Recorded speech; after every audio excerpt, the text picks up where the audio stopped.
The long-awaited integrated farmers market at Ampati Market, Southwest Garo Hills, which was inaugurated 6 years ago, has officially opened for operations.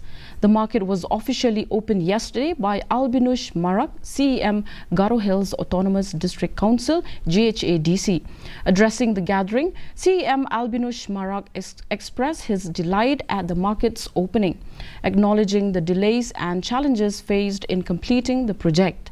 He emphasized the importance of the new market infrastructure in enhancing local livelihoods by providing a secure and comfortable environment for selling agricultural produce. He urged local farmers to apply for rental spaces in the market, maintain the facility, and focus on improving their agricultural practices. Residents of Mauet areas have faced transportation woes